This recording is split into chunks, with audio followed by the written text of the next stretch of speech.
hampering Iran's oil exports remain on top of the agenda of US foreign policy, no matter in the East or the West. US Secretary of State Hilary Clinton, who's on a 3-day official visit to India, has pressed New Delhi to cut Iranian oil imports. India has reiterated its stance, saying securing of energy supplies from Iran is guided by its national interests.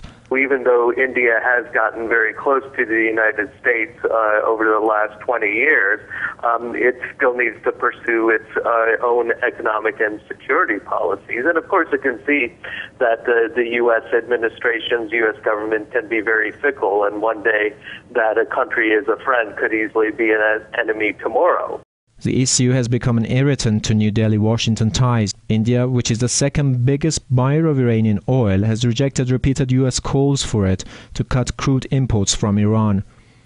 After failing to convince China, Washington sees New Delhi as crucial in its efforts to squeeze the Iranian economy under the pretext of Tehran's nuclear energy program. So the reason why India, China, Japan, European countries who are the primary purchasers of Iran oil are being asked to lower their supply is to keep the pressure on Iran. Experts say there's no more buyer of US claims. So of course it's going to be engaged by countries like China and India, and when you have countries like that engaging it, you'll see other countries engaging it. Clinton's visit coincides with a visit by a large Iranian trade delegation to New Delhi to explore avenues for commercial ties. An Indian delegation visited Iran in March. The US and the EU have already imposed unilateral sanctions on Iran. In response, Tehran has stopped oil exports to Britain, France, Germany, Spain and Greece. The measure has caused a sharp rise in crude prices on both sides of the Atlantic.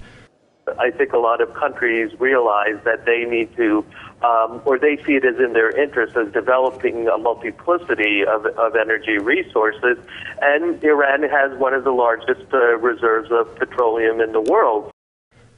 The International Monetary Fund has warned that rising oil prices could wreak havoc across the globe.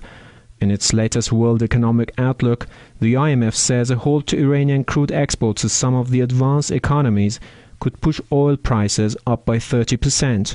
As the US and Europe are already paying a high price for their anti-Iran sanctions, they could likely face another recession with no oil to grease the wheels of their ailing industries.